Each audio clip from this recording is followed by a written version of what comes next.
اعوذ باللہ من الشیطان الرجیم بسم اللہ الرحمن الرحیم ربی اشرح لی صدری ویسر لی امری واحلل عقدۃ من لسانی یفقہوا قولی ربی زدنی علما۔ الحمدللہ۔ السلام علیکم، قرآن و سنت چینل میں خوش آمدید۔ سونے سے پہلے جو استغفار کی دعا ہے وہ میں آج بتانے لگی ہوں۔ سونے سے پہلے احادیث میں استغفار کی بہت دعائیں آئی ہیں۔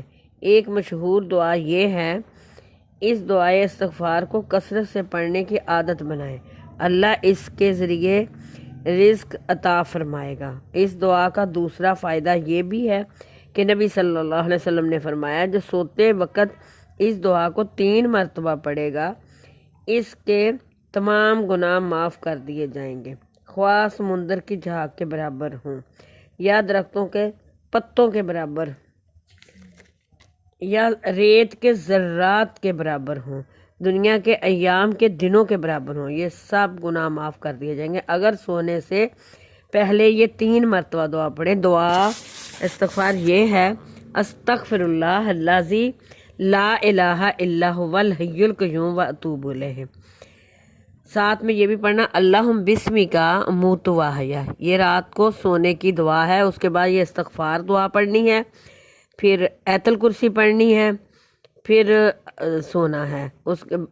جب لیٹنے لگو تو پھر قل هو اللہ احد پوری صورت پڑھنی ہے، پھر قل اعوذ برب الفلق پوری صورت پڑھنی، پھر قل اعوذ برب الناس پوری صورت پڑھنی۔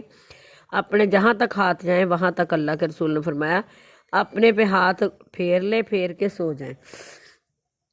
سونے یہ ہے، اس کا ترجمہ یہ ہے، استغفر اللہ الذی لا الہ الا هو الحی القیوم واتوب الیہ کا ترجمہ یہ ہے کہ میں اللہ سے گناہوں کی معافی چاہتی ہوں جس کے سوا کوئی معبود اور کارساز نہیں، اور جو ہمیشہ زندہ اور قائم رہنے والا ہے، اور میں اسی کے آگے توبہ کرتی ہوں۔